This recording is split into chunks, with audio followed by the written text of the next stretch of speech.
Things just got worse and worse and worse as the night went on. Again, valiant effort down the stretch for the Bucs. Just too little, too late. Let's go down and let's see what Coach Fletch and the rest of the crew has to say. And as always, go Bulls. So let's head into the locker room right now and see what the guys have to say about that one. Wow. Where do the Buccaneers go from here? What an incredible atmosphere. What a good win for the Tampa Bay Lightning. They snapped a 7-game winning streak. How we feeling, Bucs Nation? It's time to party, baby.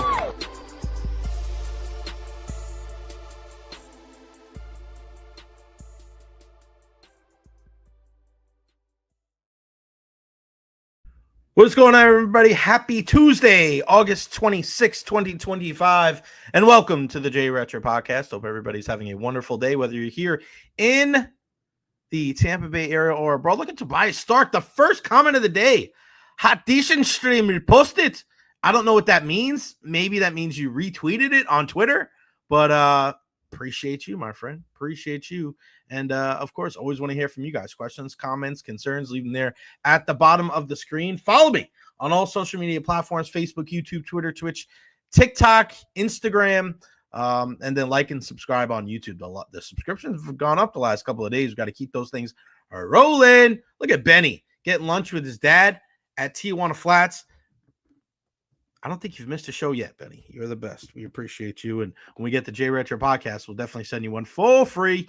Greg DeCruz down there in Costa Rica. Hola, Jay. Hola to you. Rocking the Beckles and Recher hoodie today. The throwback. And I was thinking, out of all the merches that's ever been made for WDA, I think the Beckles and Recher stuff was the best. Sorry, guys. I'm a little biased, too. You can just imagine if we were still around when they sent the big box to John Gruden, what he would say if he had a Beckles and Recher t-shirt or a hoodie. That would be very interesting because we know those two guys don't necessarily get along all that well. Jeff just retweeted. Don't know why it popped up. I appreciate you, Tobias.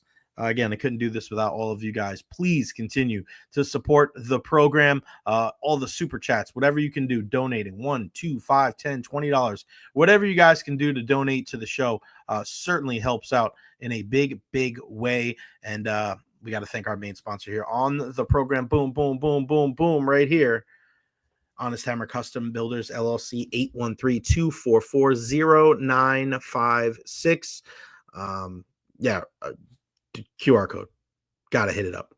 Our guys over at Honest Hammer Custom Builders, they are the best. And Carlos Becerra brings up a good point. Parker Messick and the Guardians against the Rays tonight. We will definitely be locked into that one. How about our guy Nathan Elliott in the house? What's going on to you? I keep hearing our Bucs have Super Bowl roster, but the four-man pass rush is not where it was. We'll get into that here in a bit. Jay, have you heard if Brady will be allowed to broadcast NFL games this season while being a minority owner? He probably will be, just won't be allowed to go into some of those really exclusive meetings that broadcasters get a chance to do during the week, but it is what it is. That's fine. There he is. Don't they need to make another move, Jay, or is it too late now? No, I don't think so. And we'll get into that here momentarily. But make sure, again, you guys crush that like button, whether you're watching on Facebook, YouTube, or Twitter/X. Hit that like button. Share this on your social media platforms. The more that we can get out there, the better. Finalizing the t-shirt design, and we'll be having those out soon. And then we'll go right there. And our guy, Jeff Taylor, who's been bugging me. Jeff has been staying on it, which is really good stuff. Plenty of unbelievable things to talk about today on the program. Of course, all things Buccaneers as they pare down the roster to get down to 53. So we'll get into that. We'll start the show with that. And then JC Allen's going to join us at 12:45 today. JC from Bucs Game Day Sports Illustrated. He's there at the Advent Health Training Center at One Buc in their place right now. They have open locker room as we speak. So he is going to join us at 12:45 with all of the latest and greatest. Ian Beckles joins us at 1:20 today.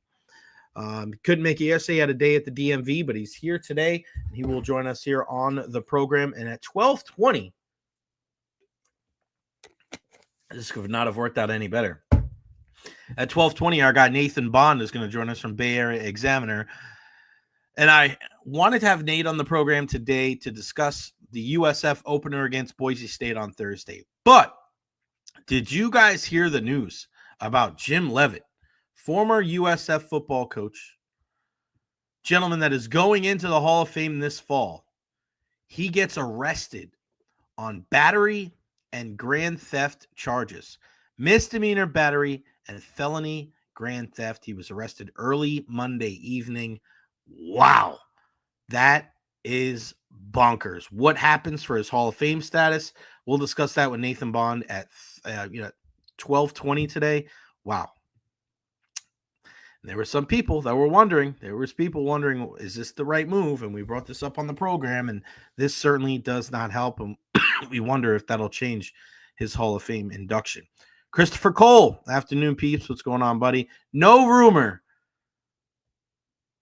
No, that's not true. We're not doing it in Costa Rica. If we do, that'd be pretty badass. Bill J saying time to move on from Jim. I wouldn't be surprised if that happens. Bantry, the truth is Trask was waived because he wouldn't give up the number 2 jersey to Ibuka. That had nothing to do with his ability to play quarterback. And yes, I'm kidding. Bantry, you're bringing some good stuff every single day here in the last couple of weeks. Yeah, we'll start right there. Kyle Trask let go. One of the cuts for the Tampa Bay Buccaneers. And listen, we had to know that the writing was on the wall when it came to the Kyle Trask situation when Teddy Bridgewater was brought in. And as much as we wanted to give Kyle the benefit of the doubt, and as many times as we discussed Teddy Bridgewater being just kind of like a safety net, the Buccaneers looked at the entire situation with the quarterback, and they needed a couple of things. And one of them was, if something happens to Baker, are we 100% positive that the guy that's going to go in for him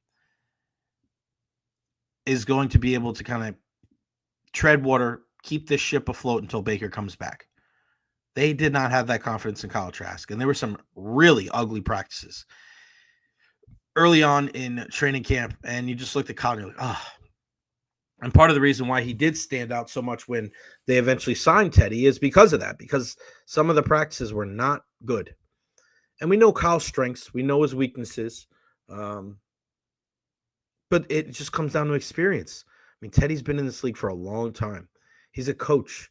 So even if he's not playing, he's really given you a lot on the sidelines. And it's more than just the quarterback position. Now, that's not the only reason. Of course, on the field is paramount, right? Well, I want everybody to understand that. When we discuss all the off-the-field stuff, that stuff is great. Don't get me wrong.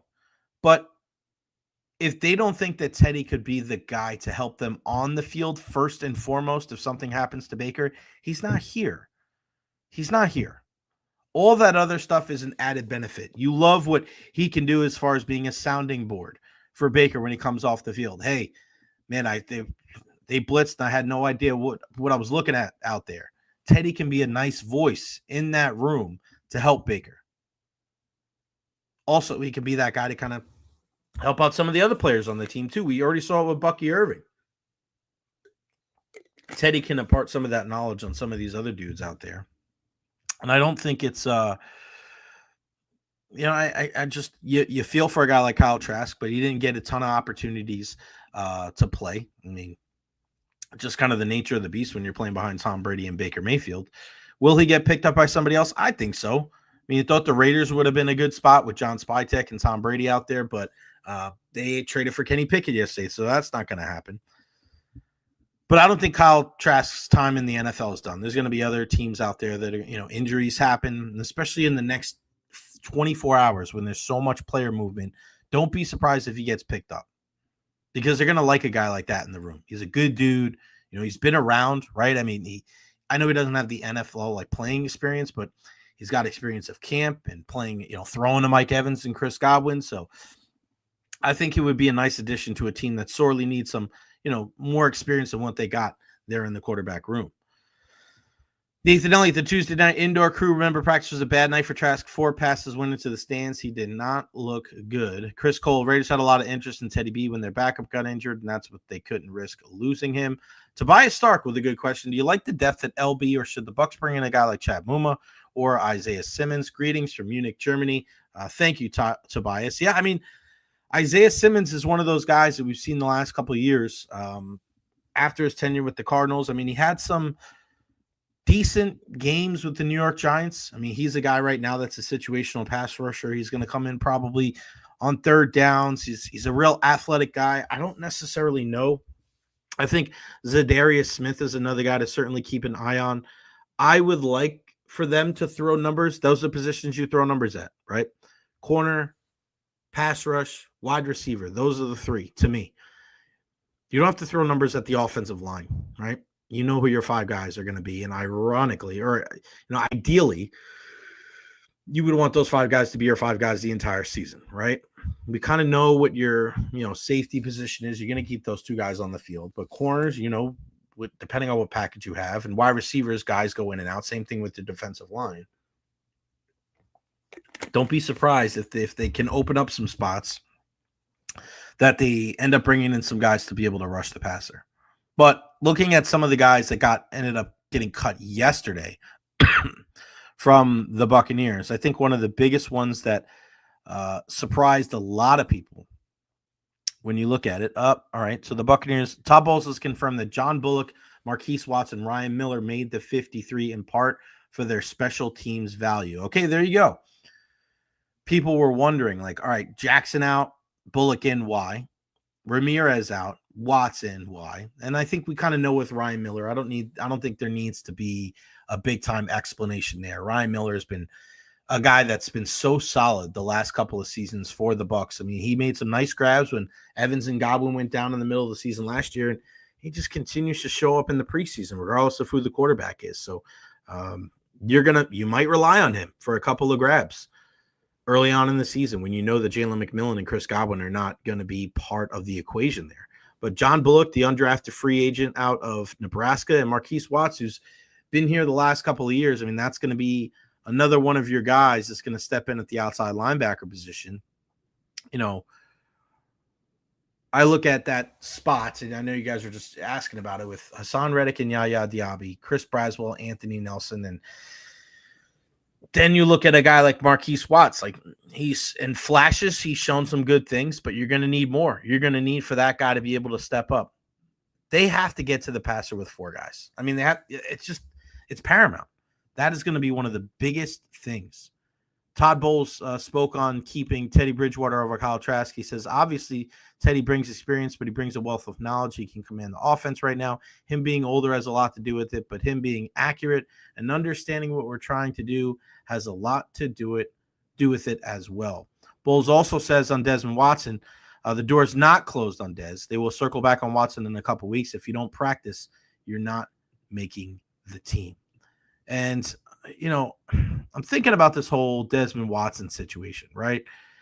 We've spoken about this for the last couple of months, couple of weeks. But think about this.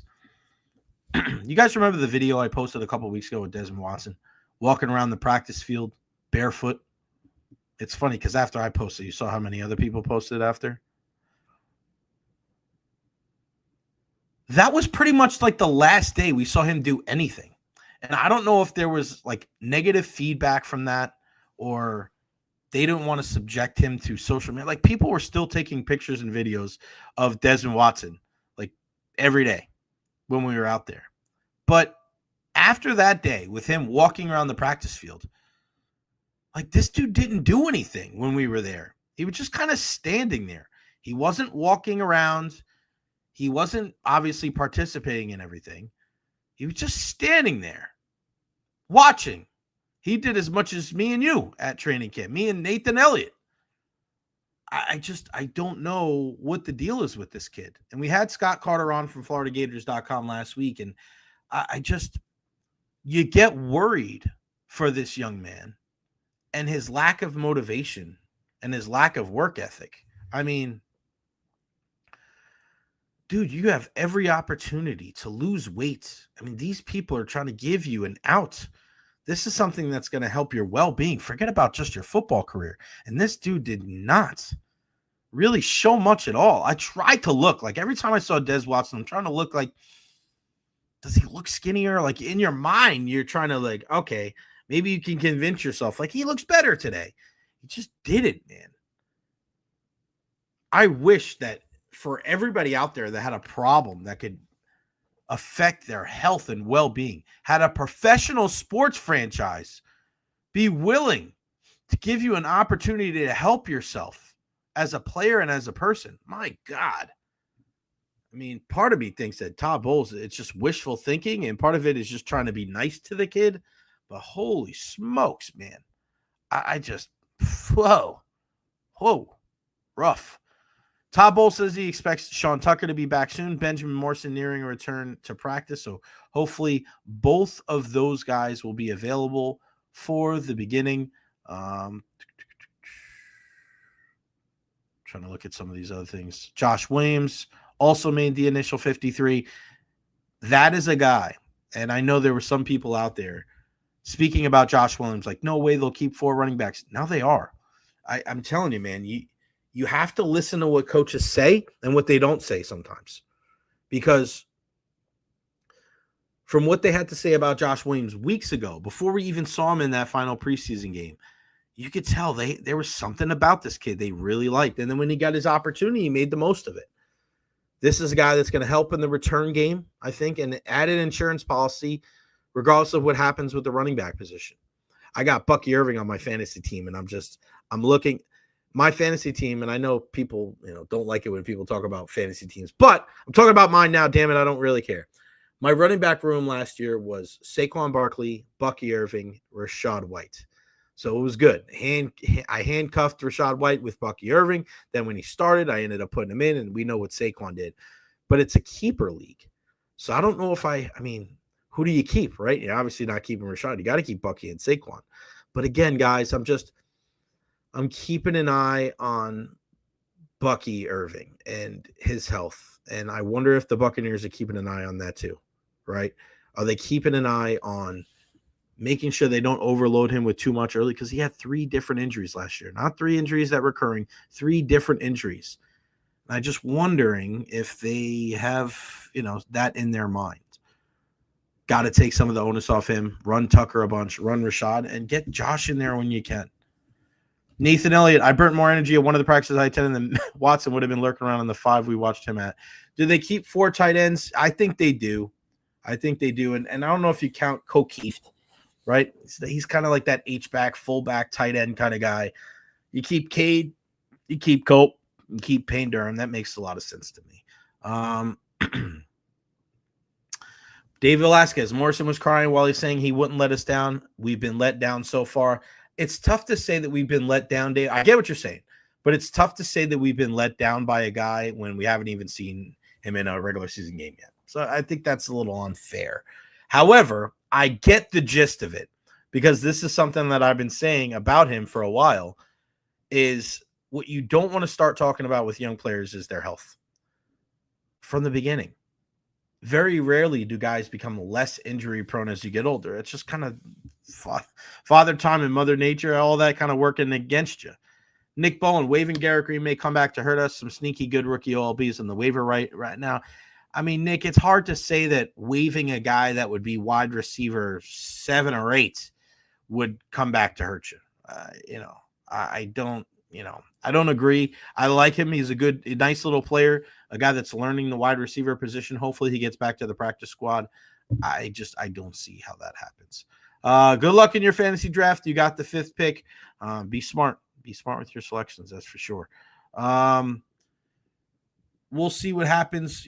Antonio Greer, they cut him. He could circle around and make his way back, which would be good. I'm with you. I think that that Green will probably be back on the practice squad as well. And then Bantry, I hope the coaches spend the next 2 weeks reminding the players that ATL attacking the ball. And also, you want your defenders to do that as well. I said this about Shiloh yesterday. If you missed my discourse on Shiloh Sanders, it's up on the channel on YouTube, but I also just posted a 3-minute clip of it today when it comes to Shiloh Sanders and the truth of the matter of the entire thing and how everybody, just the whole conversation is jacked up. But I think it goes back to the one thing with Shiloh too is, of course he made the mistake, and I'm talking outside of the punch, but this guy just did not do enough when his number was called. And what we heard was, okay, he has some trouble tackling in open space, but he's a playmaker and he can come away with some takeaways and do. We didn't see that. We didn't see that from him. So even though he was flying around and missing some tackles and he got thrown out for throwing a punch, like, we also didn't see the good side every single time he got an opportunity to get out there. And we speak a lot about, all right, you shouldn't have done this, you shouldn't have done that. Well, he also robbed himself of that. So I don't want to hear any, complaints when it's about Todd Bowles and how he treats Shiloh Sanders. Like, I don't want to hear anything about that. He did not make the most of his opportunity. He screwed this up for him because he would have played probably the majority of the game against the Buffalo Bills. He was in there for the beginning. He probably would have played the majority of 4 quarters. That would have been some good tape to be able to put out there for other teams that are looking for help. Unfortunately, he screwed the pooch on that one. All right, let's bring him in. We're going to talk all things USF with one of my favorite people to talk all things USF with. Our guy, Nathan Bond, Bay Area Examiner. You're back with BAE now, right? Like, you know what I mean? You're in, you're out, you're in, you're out. I'm like, this guy, you're not going anywhere, bro. I know he's out. I'm like, it's the summertime. Wait till football season. He starts smelling the grass. He'll be back. I know. I need to take some time off. I need some me time. Hell yeah. Buddy, we all do, and especially with your beautiful family that you have, you make sure you take as much time as you need, and you'll be welcome back with open arms, that's for sure. And if it's not open arms, you let me know, and I'll talk to the rest of the BAE crew, and then we'll go from there. Dude, I was going to have you on today. We were going to preview the game, and then this freaking story just says, here you go. Here's a USF story on a silver platter that Jay and Nate can talk about today at 12:20.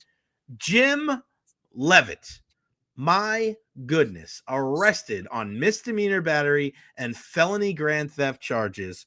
I mean, I'll read it real quick just so everybody knows. Monday's incident occurred at a St. Pete apartment complex. Accused of taking possession of a Louis Vuitton purse, clutch, and wallet, which is worth $5,000, belonging to Alexandra Saab, and refusing to give it to her as she attempted to leave. Oh my God, what are we doing with Jim Leavitt? This guy, they welcome him back, Nathan, and then this is what happens. Well, you know what? You touched the stove one too many times. This is what you get. Like, he hit a kid.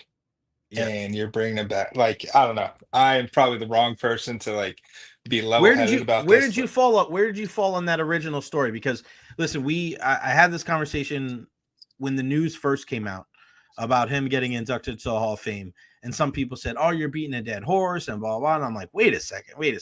Like, he got let go, and it was confirmed that this actually happened.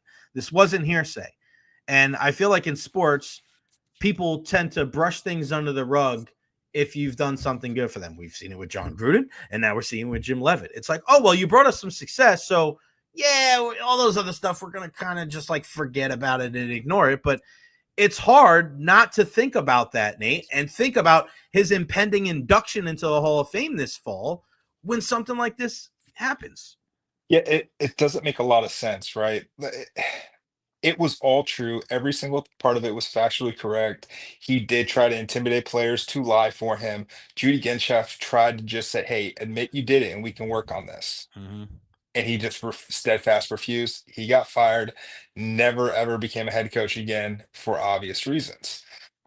What's surprising to me is like, he doesn't usually like melt down in August. It's usually like early October, late September, he usually has the meltdown. Yeah, losing to Rutgers on a Thursday night or a Connecticut team that is just atrocious. So it's definitely him changing his stripes in that regard that he fell apart so early in the season, but we'll see. This, oh man, you get what you asked for. This is, you were hoping for the best and you got burned by it. I would love to know who bullied, pushed for him to be inducted into the Hall of Fame this year. Right. Because is it still happening? And I think that this, listen, that's the first thing, whether, and I know, and I'm sorry, the lovely Nancy Carroll, she wants to talk about the USF game. We'll get into that here in a moment, Nancy, but the question has to be asked, Nate, because of this, right? Does Jim Leavitt still get inducted into the USF Hall of Fame? I don't think he does. It's going to be a real awkward ceremony on October 2nd. That's for sure. I mean, how do you let that? How do you still let him go in when something like this happens? Right? Listen, the people that are going to defend Jim Leavitt, they're probably going to defend him here for this, and they're going to say, well, it doesn't take away from what he did when he brought this team to the highest of highs, the highest that this program has ever seen. But you can't ignore what happened on Monday night. And I don't see how you can have a USF Sports Hall of Fame induction with Jim Leavitt being involved after what just happened. I don't see it. I don't think it's a good look for the university. They're going through a lot of shifts right now. You're looking for a president. You're looking for a CEO of athletics. Even interdepartmental wise, there's been a lot of turnover. It's not a great look for anybody to kind of keep him around, keep him involved. Obvious caveat: innocent until proven guilty. Right. But it definitely seemed like a bad breakup, and he was trying to get the things that he gave her, like I bought you this, give it back sort of thing. We'll see what happens. Yeah. All right. Let's talk some football then, because we had a touch on the Leavitt thing. Let's talk some football. We did. What's your level of excitement going into this game on Thursday as far as the chance that USF has to win this game against Boise State? Because you and I, we've been sitting in this press box. I've been there for a decade now, and we've been just sitting there, and we've been in this spot before. Hey, we're playing Wisconsin. It's going to be, and then, whoa, the end of that game was like, I wish it ended quicker. Like, it was ugly, but it seems a little different now. Third year under Alex Golish, Byron Brown now, all right, fine. Third year into this offense. He looks bigger. He looks stronger. We know 2 years ago, looking at what he was able to do, numbers only rivaled by Heisman Trophy winner Jaden Daniels. What is your thought process going into Thursday as far as chances USF has to win this game?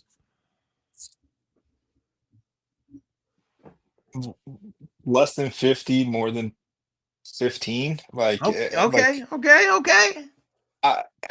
Things got to break right. There's still a lot of question marks, right? The offensive line picked up. They did a lot better last year toward the end of the year when they made the switch at center. I think Cole Bess is the guy at center going forward. I think if he gets hurt, there's going to be major issues along the offensive line. The start of this year compared to last year is probably going to be about the same. I don't think you'll see a true barometer of what this team can be because the schedule's super tough. And God bless USF. They are not anywhere near Florida. They're not anywhere near Miami. And I have serious doubts that they're even close to Boise State. Boise State's been a powerhouse G5 school for 20 years at this point. Like, they don't really have down years. Their down years are like 8-4. Right. So like there's levels to this, right? I got to see that Byron Brown feels confident and comfortable in the pocket. What's he going to do when it's muddy at his feet? Do his eyes drop?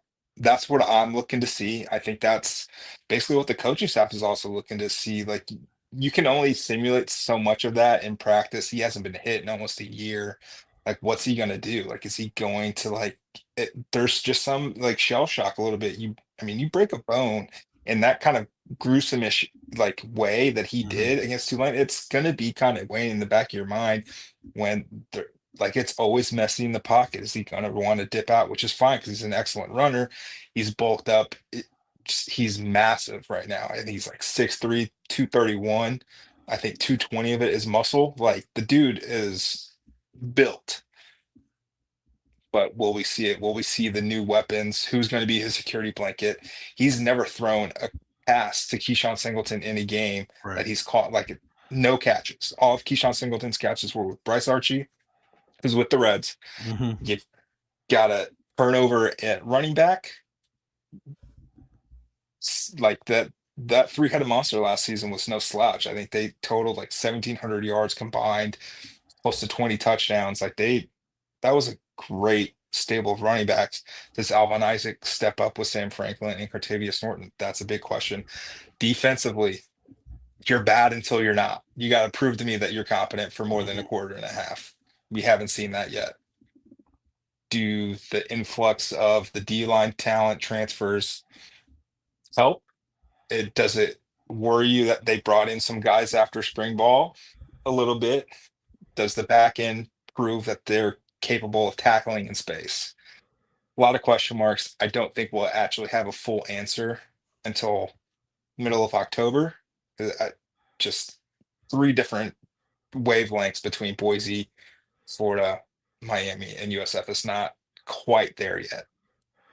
What would make you let's all right, so let's say they don't win. What would you want to see then out of them? And you hate to say, just compete for 4 quarters, but we might be there. And I know Alex Golosh doesn't want to hear that. I've asked him before about the moral victories and the silver linings, but I mean, they've fallen off a cliff in some of these games. I was there and we were there in Tuscaloosa. We're like, man, they're there. Byram hits those 2 passes. We might be having a different conversation today. But that fourth quarter, when we eventually got down to the field, it was just like run, rabbit, run. And the score really wasn't indicative of how close the game was.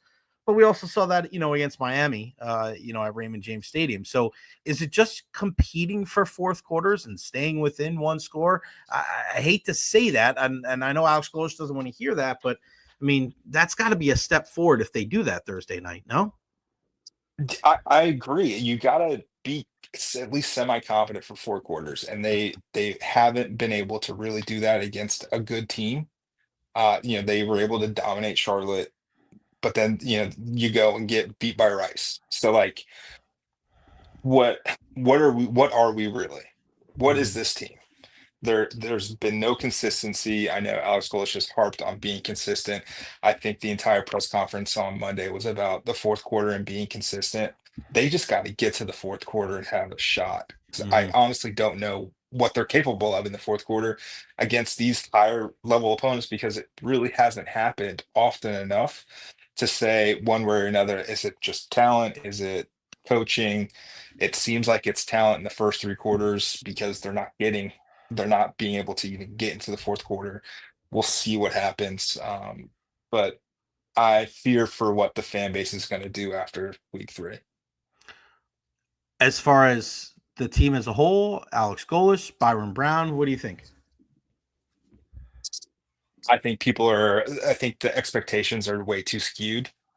Like 0-3, be competitive. I kind of put in our Bay Area Examiner Discord, like if the point differential is within 50 points between the first 3 games, I think this team wins the conference. Really? Like Okay. I think Florida and Miami are just that good. You got to just take your lick, stay healthy, and live to fight another day. But you keep that point differential. If you can sneak one against Boise State, like they're gettable, Mhm. much more so than the next two. But yeah, you keep that point differential within 50. I think you win this conference.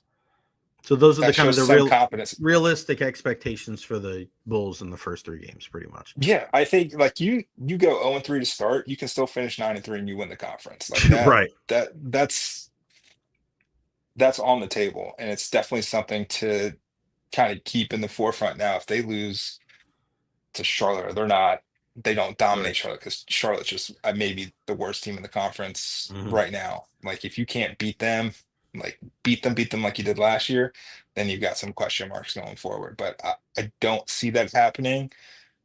There's just some teams that are just so horrific in this conference that you can do some damage. What are your thoughts on Alex Golish? Where is he at right now? I don't think it's fair to say he's on the hot seat because he's gone. We're talking about man. We saw the Jeff Scott era. But where are we at with Alex Golish? Because like I said, I don't know if it's fair to say he's on the hot seat, but it just seems like we got to see some progress this year. And it seems like Bulls fans, and you just kind of alluded to it, their expectations may be a little bit more unrealistic because they think, hey, look at all these challenges that we have in the beginning of the season. We might be able to clip one or two, and now we're back, baby. But yeah, it's tough because, like you said, there's a lot of question marks. So I guess one of the big questions is your thoughts on Alex Golish and the job he's done so far and what he needs to do this season. Him taking that 2023 team to a bowl game was nothing short of a miracle. Like you look back at that Mhm. roster and like how did this team get to a bowl game. All right. And last year, you get to a bowl game with a baseball player as your quarterback. Like, and I know everybody loved Izzy Carter. Izzy Carter should have watched more film. If he Mhm. wanted to be the Right. true number two, you should watch more film. Like, there's no way, or there's no two ways about it. That was their biggest issue with Izzy. All the talent in the world. You saw it when Bryce got hurt last season, but you got to do the stuff, Sunday to Mhm. Saturday that make it worth it for these coaching staffs. It's, do they trust you? Can they trust you to get in and out of stuff? And there were a few instances last season where even when Izzy came in, there was a game early in the season.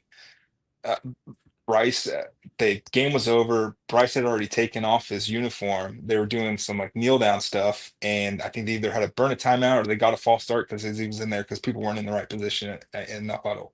It's those little things. Mhm. So you do those little things. I think that's what I feel a little bit more comfortable if something were to happen. Gaston Moore, he was the true number two at Tennessee last season. Same kind of system.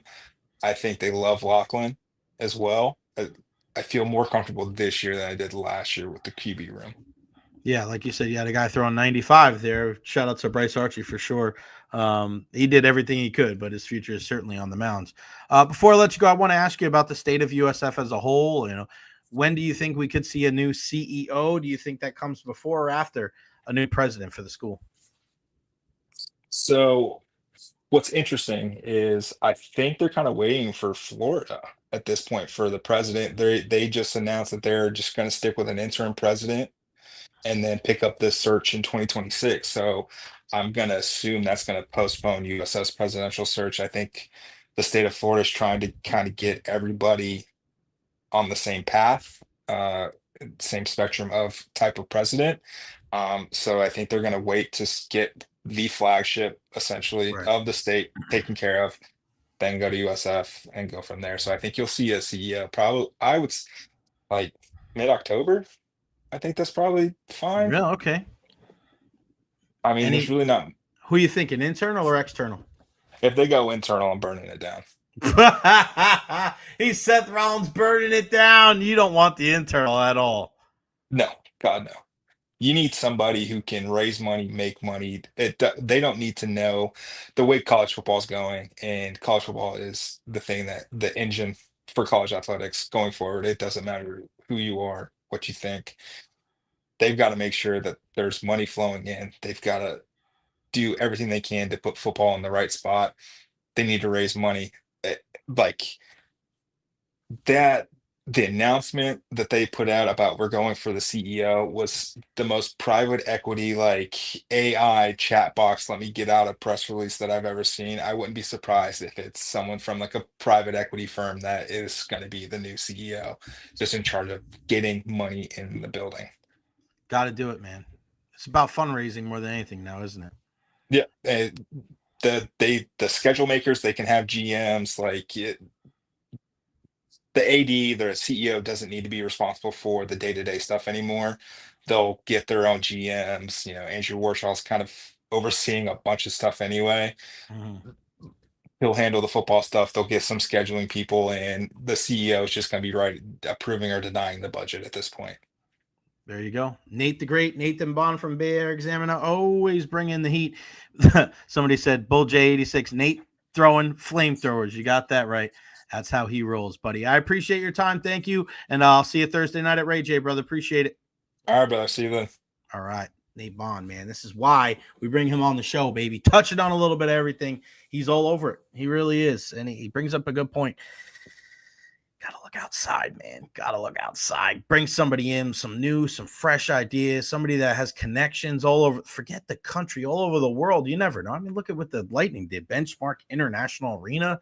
Nobody knew what the frick Benchmark International Arena was. Then you look at their website and they have offices all over the world. That's what USF needs to do. Continue to push. Continue to raise that bar. Don't just stop with the Tampa Bay area. Don't just stop with the state of Florida. Just keep on pushing and keep expanding. That growth is the only thing that's going to help you. And we know what the landscape is like in the NCAA. It's continuously changing. If you're USF, you got to stay ahead of the curve. Nancy Caro, USF fans aren't unrealistic. I think we've seen disappointment year after year. If anything, I think we're more reluctant to jump on board. We need to see it before we believe it. Go Bulls. Yeah, I mean, I see what you're saying, Nancy, for sure.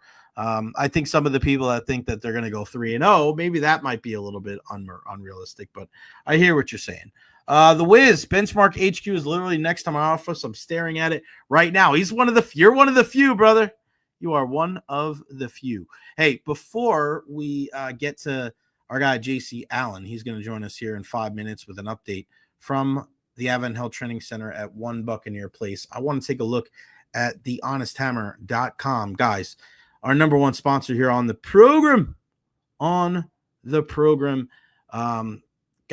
I mean, I think about all the people that have really contributed to the growth of the program here, and it doesn't get better than my pal at The Honest Hammer. My guy Russ over there doing a great job as always.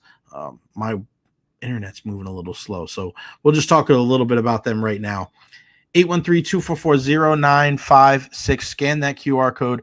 Residential, commercial needs, new commercial construction, they've got you covered. Like whatever you need, they'll be able to take care of you. And this is the kind of guy that you want to work with because he's a Tampa Bay sports fan.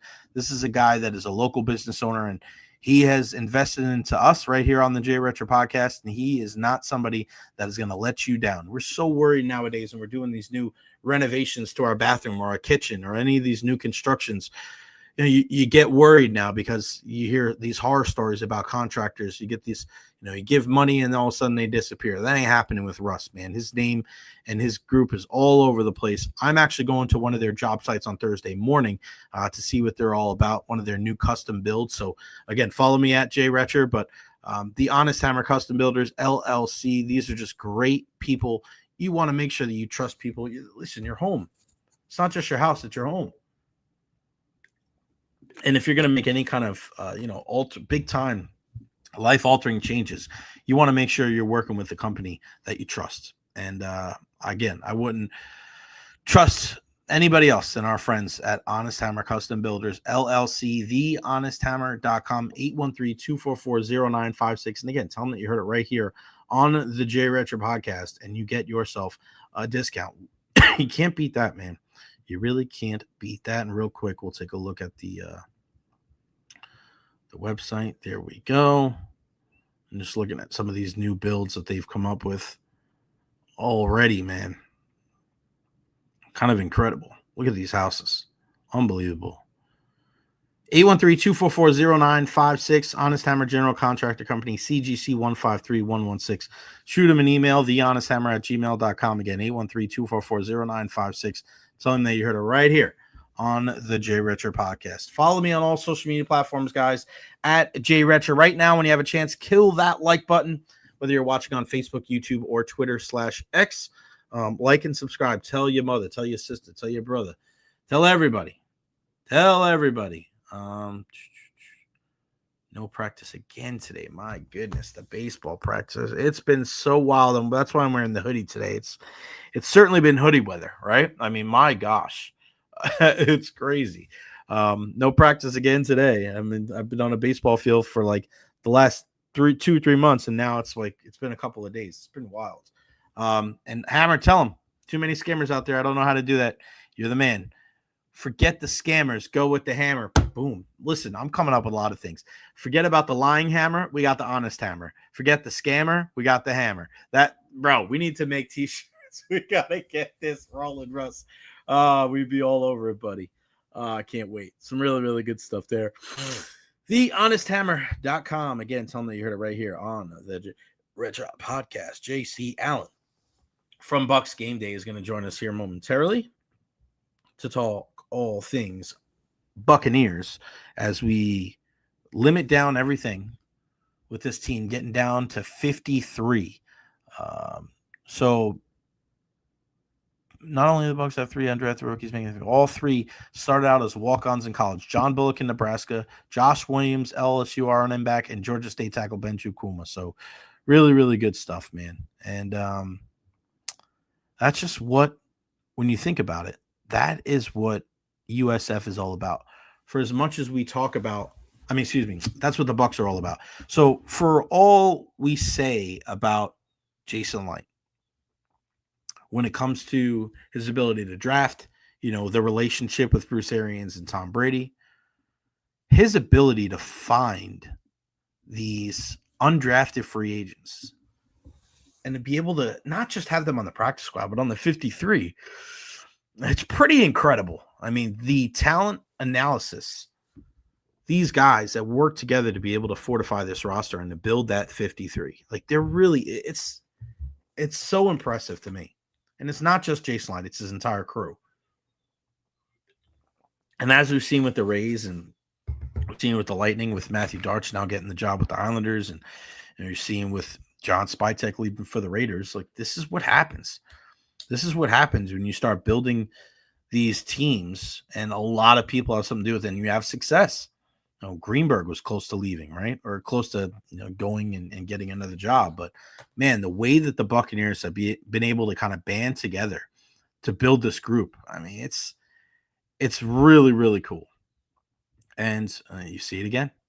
You see it again with some of these guys on the back half of the roster. And, we mentioned guys like Chris Izzian in the past and Marquise Watts making the team. And again, Chukwuma and Bullock making the team, and then as well as Josh Williams. And they love Josh Williams. And I'm excited to see what that return game is going to look like in the kick return. Is it going to be – it'll probably be Sean Tucker and Josh Williams, both of your running backs. And I remember having this discussion with Todd Bowles early on when we were – discussing the new rules when it came to the kickoffs. And Todd kind of made a remark like, it's not so much of a kickoff anymore. It's almost like a running play. I don't know about you guys, but it's, even though there are changes, like it does look different, like it still seems like a kickoff to me, right? It does. I know there may be some different players out there, but I think early on Todd was making a remark like you could see your starting running back or your starting wide receiver. Like we're still not seeing that. We're still not seeing that type of thing. We're seeing guys that are your fourth and fifth receivers and your second and third running backs. Like it's a little bit different, but I think it's more similar than we originally thought. But yeah, I mean, with Cam and Josh, and, with Sean Tucker, I don't think there's anything wrong with that. You got to trust the Buccaneers. You got to trust Jason Light and how he's been able to kind of construct this roster. And it's not, again, just the draft picks. It's the guys, the undrafted free agents that have been really, really good. All right, he's walking out of One Buccaneer place over at the Avon Health Training Center. He's joining us here on the program. He is JC Allen, Bucks Game Day on the program. What's going on, buddy? How are you? Good. How are we doing? Good, man. I mean, we're just showering Jason Light with some praise with these undrafted free agents that have made the team. I mean, as much as we talk about, hey, you drafted Mike Evans and Tristan Wirfs and Antoine Winfield Jr., JC, to find these diamonds in the rough, and it ain't just one guy. I mean, it just speaks volumes to Jason Light and his staff. Yeah, and this year you're looking at another 3 guys are making this team that are undrafted free agents this season. Guys like Ben Chukwuma, the tackle from Georgia Tech that they found, super raw, guaranteed him over $300,000.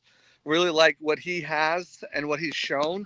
Continue to work with him and develop him. Josh Williams, the running back from LSU, another one of these guys who they really like. Gives them a cost-controlled option at running back with both Rashad White and Sean Tucker in contract years, and also a guy who can contribute as a return man, nasty pass protector. And then to the linebacker, John Bullock. Many thought it was going to be Nick Jackson. John Bullock showed a little bit more on special teams, and hey, it's about finding the right 53 men for the team. Nick Jackson expected to be back on the practice squad should he clear waivers, but again, Jason Light and his team, as you mentioned, did it again. Find 3 impact players that can play a role on special teams, perhaps, find a role during the season as well in the roster. And oh, by the way, another undrafted free agent, Rashad Wisdom and Cam Johnson from last year both make the team as well. So just second-year players that spent a lot of time in the practice squad. Now they're getting that bump up to the 53-man roster. They continue to find these guys, and they're one of the best teams in the league to do it. I want to ask you about Shiloh Sanders to start. No surprise, I think, that he got cut from the 53.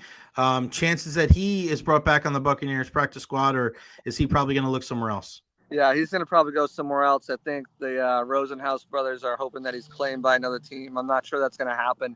He was always a very limited athlete, and three missed tackles in 3 games, pretty big whiffs, out of position, and then to not keep your composure in a spotlight like that. Um, the Bucks did him a favor. They did not reach out to him. Mm-hmm. Drew Rosenhaus reached out to the Bucks to say, "Hey, you guys could use a safety. You want to give this kid a whirl?" Ultimately, it didn't work out. I didn't think he was gonna ever make the 53-man roster, but certainly practice squad went out the window when he threw that punch. What did you make of the whole Kyle Trask, Teddy Bridgewater situation? I know some people thought, you bring Teddy Bridgewater in, he's the ultimate safety net. Kyle did struggle early on in camp, and man, to his credit, I thought he bounced back in a big way when Teddy came on with that first preseason game and had some nice practices after that. But that was ultimately the death knell for him. He didn't play poorly in the third game either. I thought he had some nice throws, but it's just the writing's on the wall when you bring in a guy with the pedigree of Teddy Bridgewater. Knowing that he's got the experience and he's got that leadership capability, but surprised at all that they didn't keep 3 quarterbacks and that Kyle Trask is on the outside now? Not really. When you listen to the Bucks talk about Teddy Bridgewater, they're almost speaking about him like he was already on the team. He's going to be great for Baker in the room this year.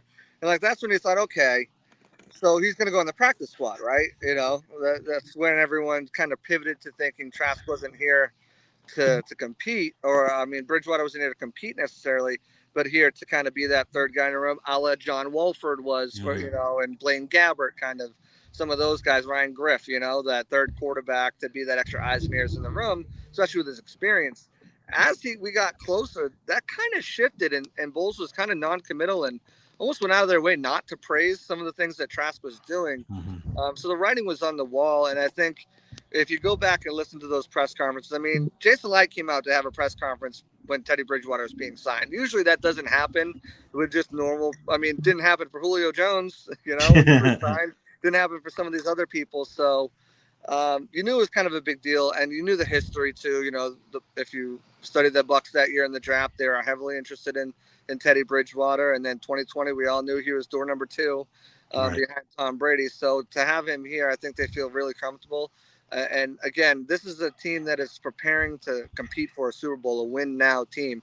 I talked about this with the depth on the team. Look for them to go maybe with a lot more experience as far as some rookies to develop and stuff like that, or younger guys to develop, because they want to be protected if something does happen, injury strike. And at the quarterback position, you got to have someone that's been there, done that, and seen that out of all the positions on the team. And Bridgewater has done that where Trask does not. What do you make of the wide receiver room, obviously with McMillan and Chris Godwin being out? Any surprises there when you're looking at how they were able to construct that roster? They kept 5 wide receivers last year and weren't dealing with the injuries. So I get one of those guys was Chris Godwin that they had last year. They didn't have that luxury this year, but it was kind of surprising they kept 7. Cam Johnson, I think, has a lot of people surprised. A lot of people kind of fell in love with Garrett Green, wanted Garrett Green over Cam Johnson. He certainly didn't help himself in the public eye when he had 2 drops on Saturday, one that could have went for a touchdown.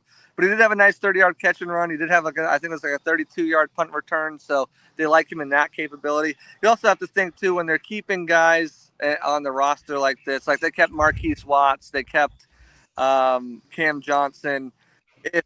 If they find someone on the waiver wire that they put a claim on and they get him, you want to keep some guys you feel like you have a good shot to get through on the practice squad. And I feel like if once all those waiver claims go through, most of the teams feel pretty good. They're not going to put another waiver claim in for someone else's, 7th wide receiver that they cut. And it's a pretty good chance of getting them back on the practice squad. So, those guys, even Rashad Wisdom to an extent, although I think his spot's a little bit more safe because of the injury to Christian Izien. But I think when you look at those last couple bubble guys there, if they make a waiver claim, look at those guys to be the first ones probably off the roster and then maybe brought back to the practice squad. Was there anything that the Buccaneers did over the last 24 hours that surprised you? A few things. I would say the NFI decisions with Anthony Walker and Desmond Watson, those both were one for non-football illness, one for football injury. I thought you could both have those guys just keep them right into the regular season, and they missed the first 4 weeks, and you can continue to work with Desmond Watson in that sense. You continue to, you get Anthony Walker healthy. But those were shocking. I think Nick Jackson was a little bit shocking. When you look at it further through a microscope, you see, they kept a better special teamer more than the upside. They hope to have him back. Both Walker and Jackson's locker were both intact, which was interesting, I thought. There's 90 guys in the locker room, and then once they start to make cuts, Kyle Trask's locker is emptied. Right. For perspective there, Connor Baselick's locker is not. So you kind of get a hint of who they would like to bring back. It doesn't always work like that. Waiver claims and other opportunities elsewhere. But those two were pretty surprising, I would say. Bryce Hall, another one that was pretty surprising as well. But again, locker intact. So hopefully, the hope is that those guys can come back. The whole Desmond Watson thing is kind of crazy. I mean, we've been discussing this guy for a couple months, and obviously he's got the ties to Florida, so there's a lot more vested interest into the kid. But right. After that first day, JC, where we saw him walking around the practice field barefoot, like he was literally just standing around pretty much every single day. Right. And I wonder, and I know, is Todd Bowles just being nice? I feel like Todd Bowles is just being nice. He's like, we're going to keep the door open because, this guy's not helping himself, JC. If he was, they wasted 2 roster spots on being nice this summer, with Desmond Watson taking one of them up and Shiloh Sanders taking the other one up, doing Rosenhaus and Dion a favor there with the Shiloh signing. So if that's the case, then they did that. But hey, camp bodies are camp bodies, right? I mean, they signed one dude, Trey Avery. He came in less than 24 hours notice, had 6 tackles. So you got to take those opportunities when you get them. But yeah, at one point it did kind of seem, what are we doing here? If he's going to be out here and practicing, like what benefit is he getting from Watt taking mental reps right now, especially if he's so far away from hitting the field? Wouldn't that time be spent, better doing cardio and doing stuff? I don't know. With the Desmond Watson, we'll see. He kind of left the door open again.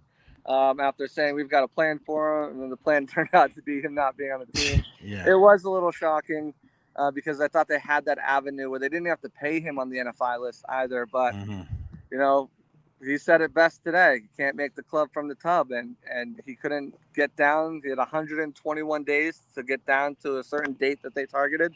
He couldn't do it. It's as much on the player as it is on the team for, not maybe having a better plan for him. But it's done and gone, and he'll be a memory. Yeah, no doubt about it. So whose injuries should we be concerned about? And I'm not talking Godwin and J-Mac, obviously, or Tristan Wirfs, but who are some of the guys that we need to really be keeping an eye on, JC, over the next week and a half to see if they'll be ready for week 1 that we're kind of up in the air about? Yeah, so there was a few guys out today at practice. Benjamin Morrison didn't warm up. K. Doughton didn't warm up. And Sean Tucker did not warm up. Anthony Nelson, Tyke Smith both did warm up with the team, but then they went off and did separate training. So those are the guys you're watching out for. Better, I'm sure we'll get a better idea of what's going on maybe tomorrow when we talk to Bulls again. He was kind of not today, but with all the cuts and everything like that, we'll see. There's not an injury report until next week, so technically they don't have to tell us anything about what's going on until next week. Right. But we'll try to see what we can get out of them to see if these are going to be injuries that may linger into week 1. We already know Christian Izzian is one of those guys who likely is going to be day to day leading up to that first game with that oblique injury, which Bull says more of a pain tolerance thing than anything else. So we'll see how that all plays out.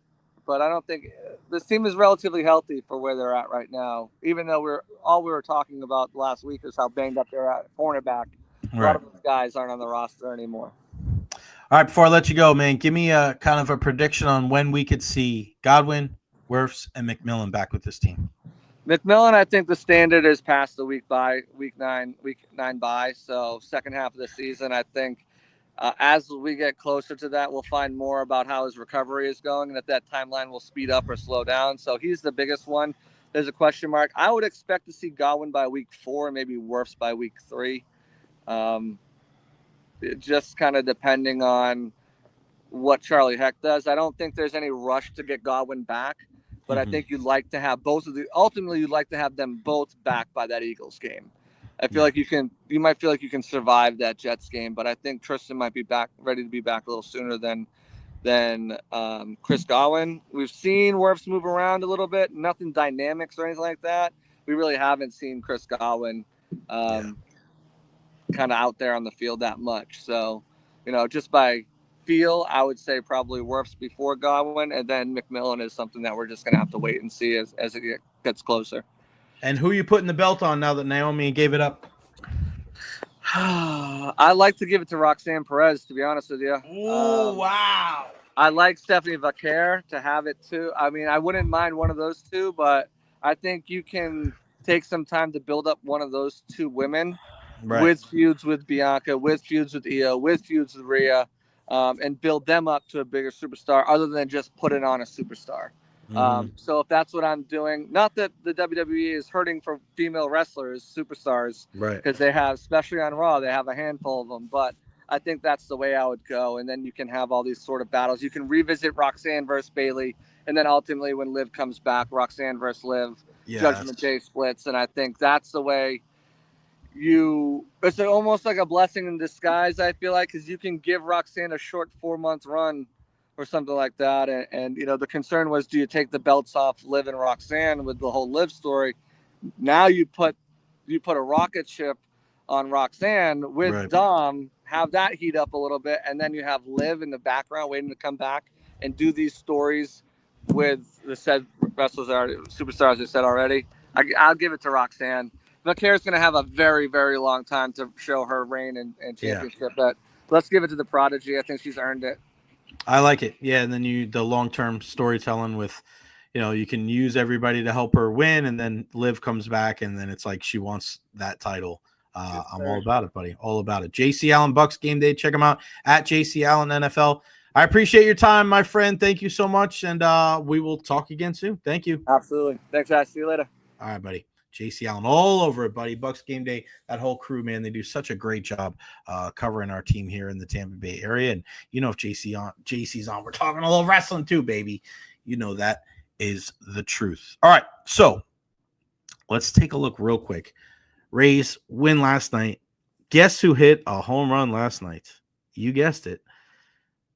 Junior Caminero, 9-0 win for the Rays. Of course, they're 64 and 67. They're 3 games, but 3 games under 500. Cammy goes 4 for 5 with 3 RBIs last night, including a double and 2 dingers. She's got 39 home runs and 94 RBIs. He has homered in 35 games this year. The Rays are 24 and 11 in those games. Pretty impressive when you think about it.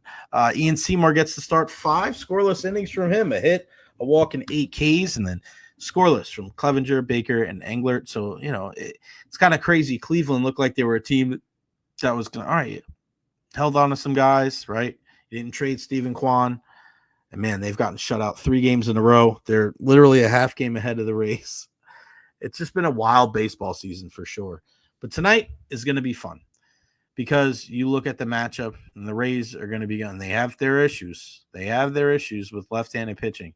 But they'll face Parker Messick tonight. Plant City High, Tampa's own. Parker on the bump, the southpaw.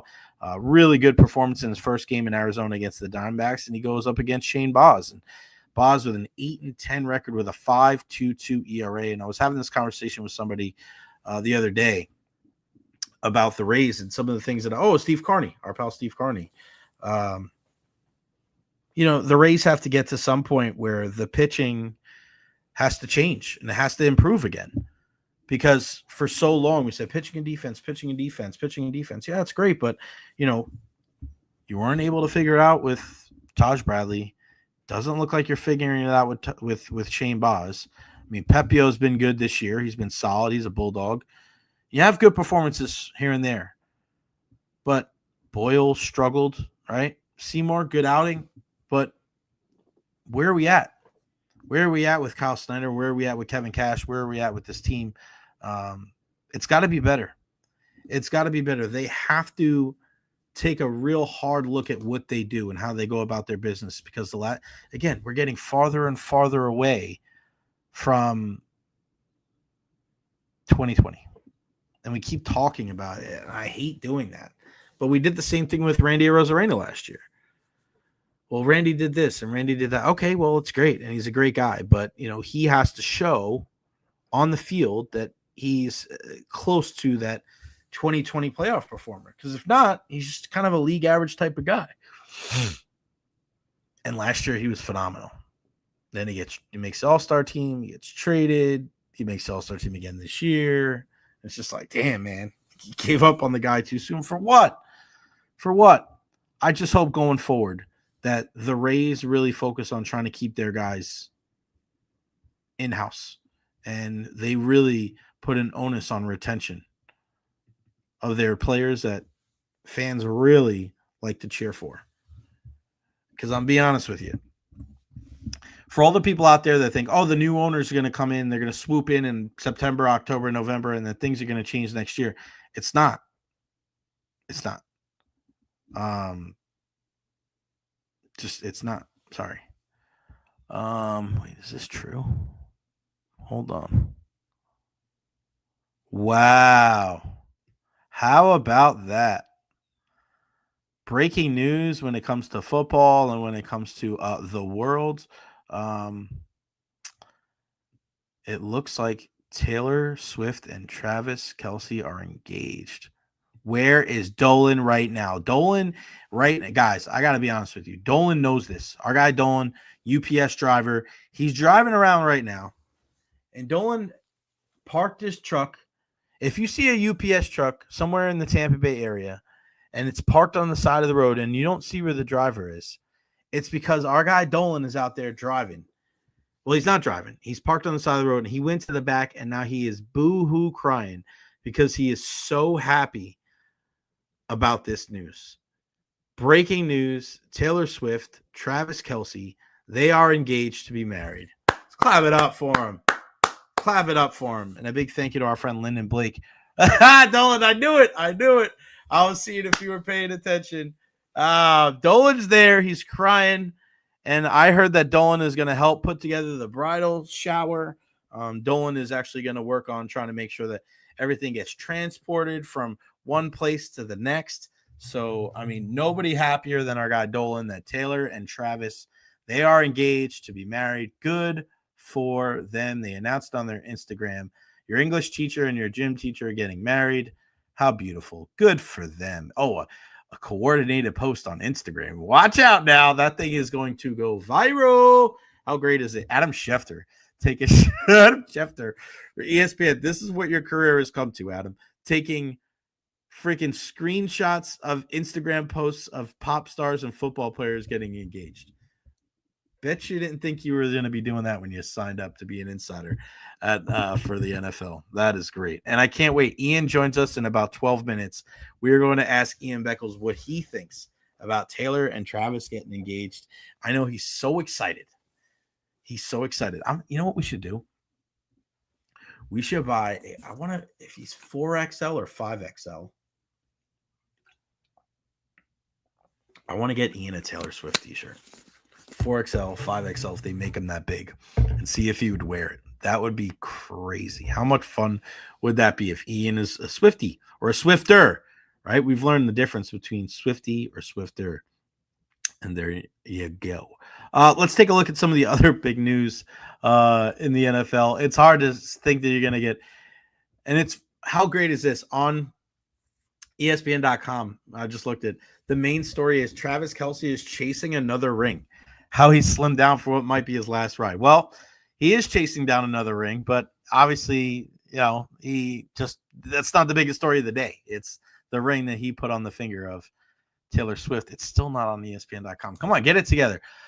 Browns have released veteran wide receiver Deontay Johnson. What a crazy career that guy has had. Pittsburgh and Carolina and Baltimore. Just unbelievable. The Giants have cut Tommy DeVito. Sad, man. Pretty sad. Kind of like a folk hero there. He had a little bit of like a Jeremy Lin sanity type of run, but he wasn't a very good quarterback. It's just kind of the nature of the beast there. What else? Jets cut their third-round pick from 2024, Malachi Corley. This is a guy they thought that they were going to be able to utilize in almost like a Deebo Samuel type way. It did not work out at all. It was just terrible. And then also McCole Harbin cut by the Packers. And we're going to see more and more news throughout the day of guys that got let go. The Saints are waiving quarterback Jay Kanner. We know what their quarterback situation looks like. It is ugly. The Steelers have cut veteran receiver Robert Woods. Don't be surprised if he gets, if they're in on maybe a guy like Trey Palmer. The Commanders have cut Clelin Ferrell, former first-round pick from the Las Vegas Raiders. And, man, you think about Clelin Ferrell. And of all the guys that were on that defensive line, right? Clemson. Dexter Lawrence is one of the best in all of football. Clelin Ferrell got drafted higher than everybody, and he was not great. And then Christian Wilkins. Gosh, very, very strange there as well. Commanders are going to release wide receiver KJ Osborne, and you're just going to see more and more throughout the days of guys getting cut. I'm trying to look at any of these other big names. Titans are going to place Tyjae Spears on the IR to begin the season. I know that there was people out there wondering if he would be an option as a kind of mid to late running back type of guy. I would stay away from him. Maybe you pick him up and put him on IR. The Bengals cut Desmond Ridder. His former team, the Falcons, released Easton Stick. It looks like we're getting closer to a deal between the Bengals and Trey Hendrickson after we've already seen deals with now. Who was it? Terry McLaurin got his deal, right? Could you see a deal soon for Micah Parsons? Maybe. You think about it too, with how good Micah Parsons has been in some of his numbers. Like, he's such a good football player. But we'll see. We'll see. Bantry says you need to get some of the Bucs wives together to give Taylor advice. They ain't gonna take any of it. Yeah, I mean, I don't know if I'm the guy to put that together, but I hear you. Janet Best, congrats to them, but I'm with Dolan. Come on, Janet. Janet, I was counting on you, Janet Best. I thought Janet would be. Does anybody care? Like, honestly, give me one person that legitimately cares that's watching right now. If you're on Facebook, you're on YouTube, you're on Twitter/X. Does anybody care about Travis Kelce and Taylor Swift? I want to see how many yeses and how many no's that we can get. Dolan's already on the yes side, so he's definitely crying right now.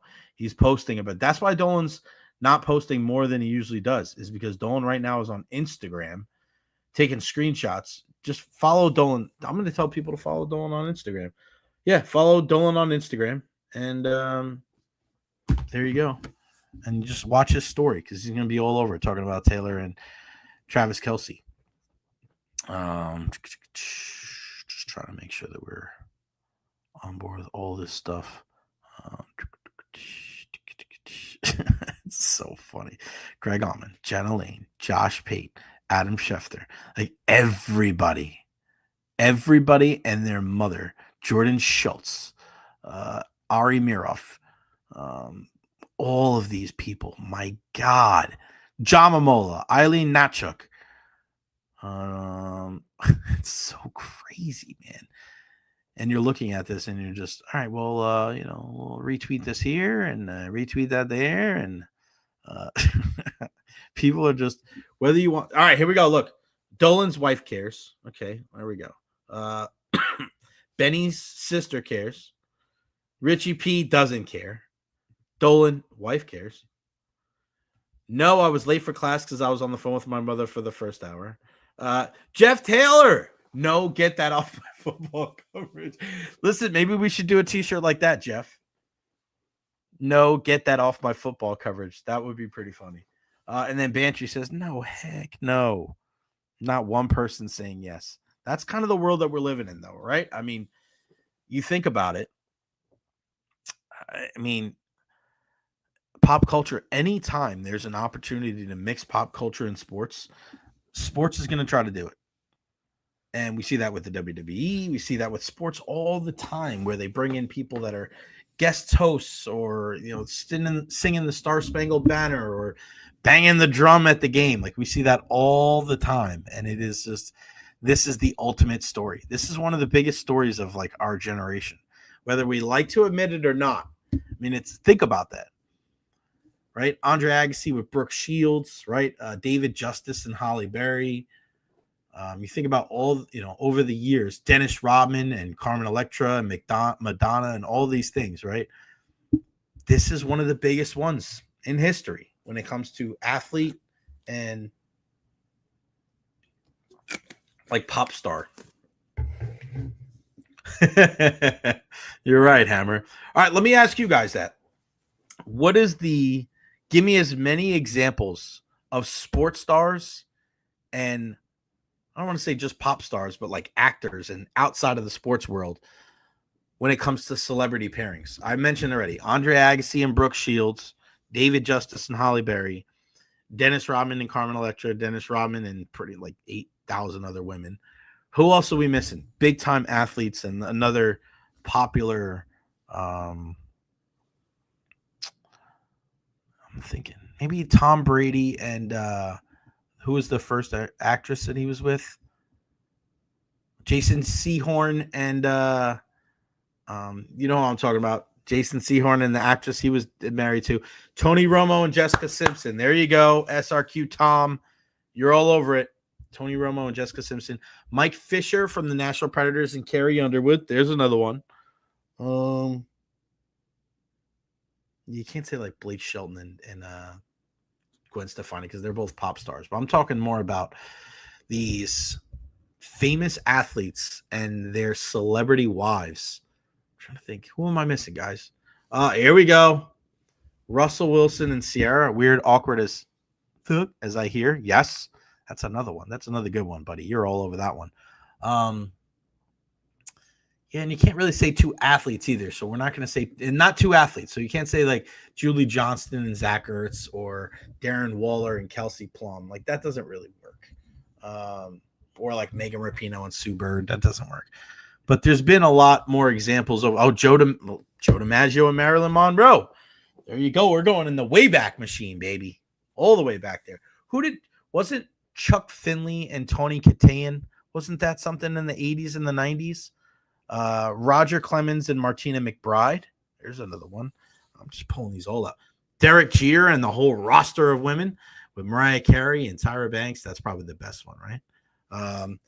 A-Rod and J-Lo. There you go. A-Rod also dated Kate Hudson.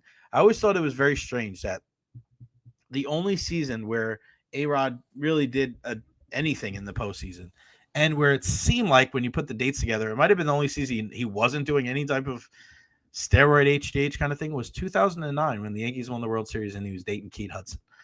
Like it just seemed like everything was good. And you look at his, it just doesn't make any sense to me. A-Rod is just one of the most socially awkward people ever, but he loved baseball, man. He really did. He just did whatever it took to win. Derek Jeter is a man of taste. You got that right, buddy. There's a lot of examples out there, and I'm sure that we'll think about more. And feel free to kind of put them in the chat, and we'll bring them up. Janet Best, she doesn't care about any celebrities' personal lives.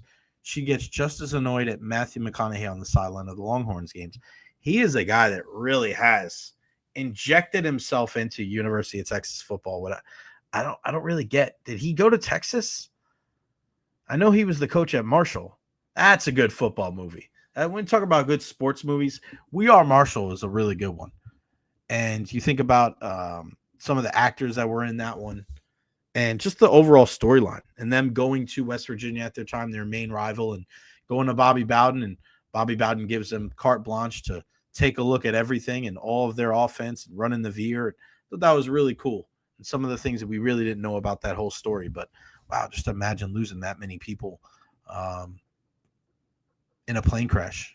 And there's another big story about, we heard of the Brazilian soccer team a couple of years ago. And there's also a crazy story back in the 40s and 50s where Manchester United, my favorite soccer team, they lost pretty much their whole team in a plane crash. And I think about that. Like, what would that be like now? Like, what would that be like now if like the entire Cowboys or entire Yankees or the Lakers, the entire team is lost and there's like 2 or 3 guys left and Harry Gregg, their goalie, back in the freezing weather when they crashed their plane in Munich, is literally pulling his teammates out of the plane, and some of them didn't survive. Like, that shit is crazy, man. That shit is nuts. And when I went to Manchester to be able to watch it, like the murals on the wall, like that's really hard to believe. That's why I got to say your blessings, man, and just be grateful for what you have. That is for sure. And we are very grateful to be able to have this gentleman on our show weekly. He was a little busy yesterday, but he's back here on the program. Forest City, Iowa's favorite son, the one and only Ian Beckles. What's going on? Oh, is that a fresh lid? Nah, I've had this for a while. That looks good, man. I got a lot of joints you haven't seen yet, though. Yeah, you got that right, buddy. I mean, let's start off with how excited you are. The breaking news that just came down. Taylor Swift and Travis Kelce engaged. Finally, everybody is so ecstatic about this. I know you are a big Swiftie. You're actually an OG, so you're a Swifter, big-time Taylor Swift fan. Just your thoughts on their pending nuptials now that they're engaged. You got jokes, clearly. I'm hearing it for the first time from you. I've not heard it from anybody else. Yeah, it just happened. Just happened a couple minutes ago. Look, and congratulations to Travis Kelce. And I thought it was all a joke to be beginning, because I don't know if anybody goes from dating black girls into dating Taylor Swift. I mean, that's a really far jump. Obviously she got the loot, but once you start dabbling in Taylor Swift, you can't dabble out of it. Okay, once you start dating Taylor Swift, you're in it, and obviously he's in it. And congratulations to him. And listen, we couldn't see her anymore on TV. I don't think it's possible, so I don't think it's going to make a big difference. I watched a little bit of the interview with them on their New Heights podcast, and she was talking about football, and she didn't know. She thought that Josh Allen and Jared Goff played against each other. She thought it was like one-on-one. That's what quarterbacks do. But then she talked about how she's learned about the game, and that she knows like about single high safety and cover 2 and cover 3. And it was just cool because as much as we look at it and think like it's such a surface relationship, like she's really put in some effort to like learn football, which I guess all you can really ask, when you have a significant other that knows nothing about the game when you first get into it. Well, I'm going to be totally honest with you, Jay. My significant other, through my whole career, my wife, my ex-wife now, knew about as much as Taylor Swift did before the tutelage. I'm being serious. Even today, she just doesn't know anything about football, and it's fine. Because I'll be honest with you, when I go home, I don't want to talk about football. I really don't. Yeah. I don't want to hear why'd you miss that stunt? And what? Nah. I'm going home. I want to chill a little bit, see the kids, get away from it. So if Taylor wants to learn it, that's cool. But once again, I don't get too involved in that crap. I'm with you. And speaking about getting involved, I know I was just watching one of your excerpts from your In the Trenches podcast about Shiloh Sanders. And, I put out and I know you saw it, I put out a reels this morning about the whole Shiloh Sanders thing and just so much misinformation. And Beck, I'm seeing things online of like, he's crushing it in camp. He's doing so great. I'm like, he's not even getting a ton of reps. How could you possibly say that? Mm-hmm. And I just, you throw a punch and people want to blame Todd Bowles. Like, I just don't. The whole narrative is all screwed up. And that's what happens in sports sometimes is, you get a kid with a name and you can't be honest about it, man. There's people that are going to defend him to the death. There's people that are going to bash him to the death. Mm-hmm. I mean, it was just a weird kind of situation, wasn't it? Well, if I asked you, Jay, could you name me 2 players in the NFL more polarizing than Deion Sanders, who would you say? Yeah, I know. It's about their names, dude. Yeah. Shedeur Sanders, you know what I heard all camp? Shedeur went 12 for 15 in practice. I'd never heard that before in my life. What the hell? Who cares what they went in practice? So Shiloh got probably 50 times more press than he should. And Shedeur got about 1,000 times more press than he actually should, and it's because of their name. And it's that they had to know going in that this was part of the whole equation. Yeah, no doubt about it. And I heard that he might be looking at CFL now, and that wouldn't surprise me at all. Maybe he gets an opportunity to go up there and do his thing. And we'll talk about this guy one final time in Desmond Watson. You and I had a pretty spirited conversation about this a couple of weeks ago, but. I mentioned to you, Beck, I saw this guy walking around barefoot during one practice 4 weeks ago. Every single time we saw him since then, he's just standing around, not doing anything. Like, this guy didn't even do nothing. It's almost scary to me the more and more we think about it. Like, this dude has serious health issues, and he's not taking advantage of an opportunity just to get better as a human being. He's never going to play in the NFL. If he didn't turn around with the Bucs holding his hand, it's never going to change if he's sitting at home watching TV and bonbons. Well, are you a Simpson guy, Jay? Here and there, yeah. Here and there. You remember the episode of The Simpsons when Homer was in the front window eating burgers and everybody was watching him, and it was like, you know, you're like a circus act. Right. That's what Desmond Watson was. If the Bucs didn't pick him up, I don't know if anybody else would have picked him up. Right. Like, why? The guy wasn't a good college football player. So what are we doing? We sat there and talked about a guy who was 40 pounds overweight for 4 weeks. And every time I'm like, what are we talking about? So How many words did we waste over a big fat guy who couldn't get down to a certain weight? I mean, how many words? There's so many. We could have been talking about Vita Vea or Kalijah Kancey or somebody else but him. Every day I had to watch him moving garbage cans. And I was like, this is crazy. I mean, Shiloh got a whole lot of press, but you talk about getting too much press. That fat son of a gun, who at the end of it just wasted our time. Yeah, he did. And Jason Light kind of wasted our time too. I don't know. I have to sit down and say, what were you thinking? Like, what was the mentality? Because at this point, if the second he didn't make the weight, they should have cut him. Don't waste it. Because Jay, he took up a roster spot. Yeah, he did. That means the defensive lineman would have been there taking reps from some of the other guys, but his big fat ass sat in the meeting room and looked at everybody else participating as he's walking around barefoot. Come on, man. Not good. Not good at all. Nah. What did you make of the whole Kyle Trask getting cut and now Teddy Bridgewater being clearly entrenched as QB2, where this was kind of the writing on the wall when they brought Teddy Bridgewater in originally, huh? Well, I mean, listen, we had to hear Todd Bowles talk about it had nothing to do with Kyle Trask. It had everything to do with Kyle Trask. If you had confidence in Trask, you wouldn't have brought Bridgewater here to begin with. Yeah. We knew Teddy Bridgewater was better than Kyle Trask before he got here because of his experience. And you see him out there, he's more comfortable. Why? Because he's seen it before. Kyle Trask hasn't seen shit. Nothing. He hasn't seen anything. And everybody knows if you come to a game and Kyle Trask goes in there as a substitute or a starter, we're going to lose that game.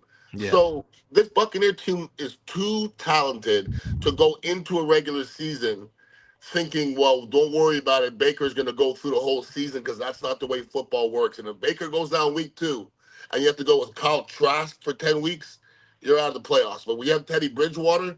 I don't know how many games we win, but I got a lot more confidence in Bridgewater than Trask.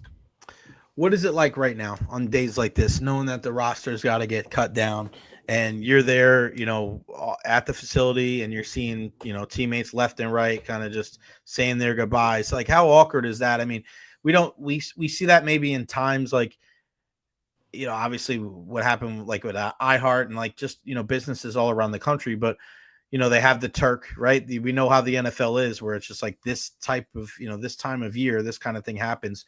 What is it like being there and just seeing guys kind of fall off? Be honest with you, I think everybody knows the writing before it actually happens. Like, I don't remember anybody getting overly shocked to get cut. I really don't. And I really don't remember too many people being overly shocked to make the team. Actually, Mark Royals and Steve Christie, their rookie year, which would have been my rookie year. Ray Perkins, who has a different humor. When you cut a player, you say, bring your playbook. Yeah. And then he told Steve Christie and Mark Royals, come and see me and bring your playbook. And they walked in with the playbook, and he says, I just want to tell you guys you made the team.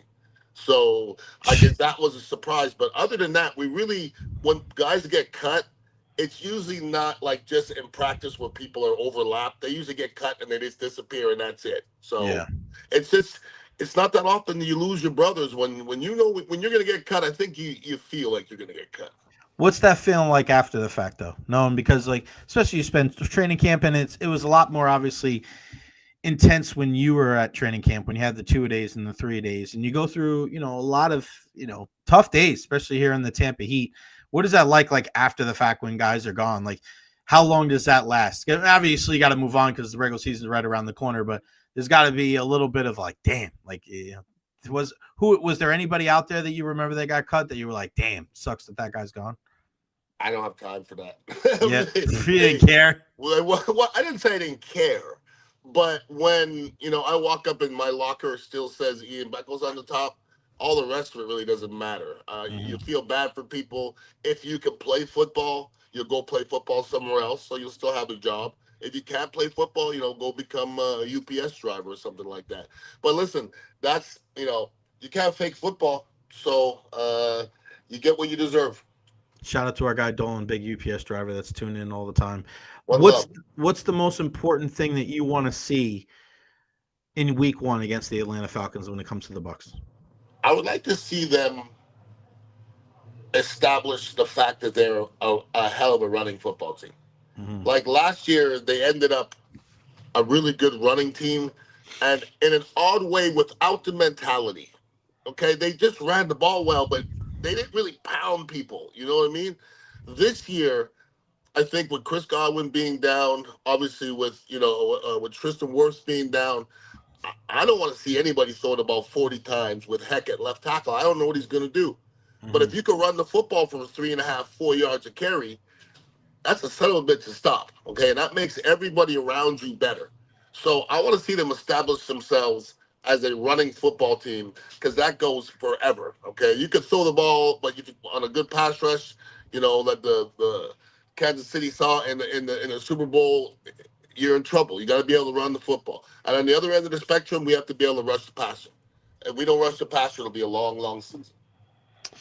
What is your take on Baker Mayfield now that we're going into year 3? Because I think a lot of times, when you looked at Baker over the years, people were saying, well, he has one good year, but he's never able to follow up with a second one. He was able to do that last year and build on the performance from his first season with the team.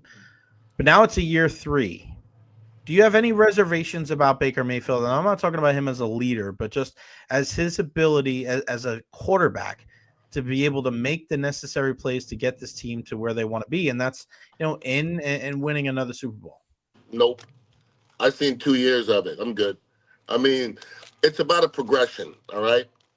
Baker Mayfield has progressed himself into a good quarterback that probably won't regress other than your body giving up on you. But what I've seen in the last 2 years of football, watching every snap Baker Mayfield's taken, is I've seen a good quarterback. There's nothing else. I don't know what else to say. I mean, as far as decision making, listen, you guys can bitch and moan about interceptions all you want. Not I. Okay, you got a guy who's going to take some chances. That's the way it goes. If you ask me if you could win a Super Bowl with Baker Mayfield, I said, hell yeah, you could. So don't mess with him. As far as being a leader, I've never heard anybody say anything other than he's a fantastic leader. And his competitive nature on the football field, I'm not sure who exceeds it now at the top of my head. Like, just off the top of my head, a quarterback, like, who exceeds that? I'm not saying he's the toughest SOB out there, but I can't think of a Buccaneer quarterback who exceeds his effort level on that football field. I mean, it's pretty evident. Has Baker Mayfield been the guy that has improved the most in your eyes as far as a guy that you didn't have the highest opinion of and now are kind of like a surefire, like I trust in his ability? When he got here, I hadn't really seen that much Baker Mayfield. I really hadn't. I don't know. Well, the reason why I ask is because remember we talked about that, like you were talking about how you didn't think Baker could be a backup in this league. Remember we had that conversation for a while just because of who he was. Yes. Does your thought process on that change now? Or, I mean, it's hard to tell because he's a starter. It's not a backup. Like, has that changed in your mind? And, no, it hasn't changed. No, because I think starters have a mentality. Okay. And that's, I'm better than you. Right. And that's what makes them great. Okay. And that, I don't want Baker to change. Okay. So I don't want Baker to be sitting on the bench going, I'm okay. No. That's not him. I saw it in his eyes. He ain't going to sit on the bench. And the second you let him out there, you're in trouble. Okay. I saw that. Not everybody's able to back up. Okay. That's just the way it is. I wasn't really able to back up. I started for 9 years, and my last year was going to be with the Jets. And they were talking about me backing up, and I didn't like the sound of it. It doesn't sound right to me, right? Yeah, I don't So like that either. I don't think not, and I'm nothing wrong with backing up. Nothing is wrong with backing up, but it's not everybody. I would go crazy backing up. I think Baker Mayfield would go crazy backing up. So I haven't changed my sentiment on him, and I that's not a knock on him. I think that's really a plus because I think he's an SOB who thinks he's better than everybody. I think he thinks he's better than everybody in the league right now, and I think that's beautiful. Yeah, it's funny you say that because somebody asked me. I'm like, I said that to people. I said, I don't know how you can be a bench player. I don't know how you can. Because for me, if I looked at it like as a kid growing up and I was like, all right, well, I'm not going to start. I'm going to go play another sport or I'm going to do something else. Like, I am going to be damned if I'm going to be practicing my ass off. But that's tough when you get to the NFL, Jay. No, I know, but that's different because you're making millions. I understand. But I think it starts as a youngster, right? Like, I mean, absolutely. I think there's signs of that when you're a kid. Like, yeah. I don't know, man. You kind of cut that off before you know what I mean? At some point, you're like, I'm good on that. Like, I got to look. You know, I went to what was it? Boy Scouts. Mm-hmm. Some of my friends over there. Oh yeah, we went to Boy Scouts. We went to the library. They had a thing on bees. Yeah. And at 45 minutes, they were like, "All right, we're taking a break." I looked at my mom. I was like, "Can we go?" She's like, "Yep." And that was it. Yeah. Jay Recher was not built to be a Boy Scout. That was not my thing. I was like, "No, sir." Go to play another sport. My son quit Boy Scouts. It was one of the best days of my life. He actually, but you know what I hear people say sometimes they're like, "Oh, he was a backup quarterback for all these years. He wasn't that great." Watch your mouth. If you're a backup quarterback, you're top 64 in the world. Okay, Right. so name me a top 64 in the world of anything that you're not fantastic. So that quarterback that you're saying ain't about nothing is probably 50 times better than anybody that ever played at your high school. Probably. If you could pick right now to go play at any college, what would you pick? Whoa. This minute, Yeah, this minute. For any reason. Again, I think about because USF plays Boise State Thursday night. And, people are like, oh, Boise State with the blue turf. That's so awesome. And I'm just like, I don't know if that's the reason why I would play there, but some people might like that kind of thing. You never know. Like, it may intrigue you as a kid and you may become a Boise State fan. It might make you a fan. But if you had a chance right now to go play college football anywhere, where would you go? You might be surprised my answer, Jay. Notre Dame. Indiana. No, come on. Why anywhere, not? Why not? Because that's an easy answer. But why not, though? I wouldn't have said this 5 years ago. Oh, all right. No, okay. Outside of Indiana, because you went there. Okay. I also have to kind of feel where I would fit in. Right. As much as I hate Michigan, I could just see myself wearing Michigan colors. Really? I see myself being real nice in that color. I hate Michigan, boy. I hate them, boy. I hate them. But I got kind of a Michigan mentality a little bit. Okay. I wonder how they're going to be now a couple years after the I hate them. I hate Michigan. Oh, God. And now they got found out. Oh, yeah, they were stealing signs. And, come on. Everybody's stealing. Come on. Bro, they suspended the guy for games 3 and 4 of the season. Not wanting to. Hey, you just take the punishment whenever you want. Is there a bigger joke than the NCAA in sports? Just do whatever they want. I don't think it's just the NCAA. I think it's a lot of entities that kind of, investigate themselves. I think it's funny. Yeah, no doubt about it. You ain't busting yourself out. You know everybody out there cheating. You know that. Mm-hmm. What's going on with the In the Trenches? What were you talking about this week? We talked a little bit about Shiloh. Talked a little bit about your boyfriend Desmond Watson. And just talked about the season upcoming and what I'd like to see. And I'm getting excited, man, because if Tristan Wirfs isn't that big of a loss, and I'm scared a little bit. I'm a little bit scared. This team has the potential to be really, really good. And you know me, Jay, I don't really do that. Yeah. I mean, I actually put some money the other day on the Bucks, and they're over. Wow. Vegas has them at 9.5. They're going to win 10 games this year. Yeah, no doubt. Unless some crazy injuries happen, they're going to win 10 games this year for sure. I'm with you, man. What's going on at the Dignitary Cafe? Doing our thing, brother. Tom Ponzo and them at the bar right now, pouring them Kava and Kratom, and I'm sipping on a little something myself. You know what I'm saying? There you go. Cool vibes. Cool 4817 Southwest Shore Boulevard. Go check them out every day. Go check out the Dignitary Cafe. No Beckles and Recher tomorrow. I got a funeral celebration of life that I got to go to for the late great Tony Saladino, the one The and only. great, So, the great Tony Saladino. 5 feet tall, man. 5 feet of fury for sure. So Big aura though. Big aura. Big aura. Big aura. I'm thinking about coming up with a new T-shirt design with aura on it. What do you think? With aura? Yeah.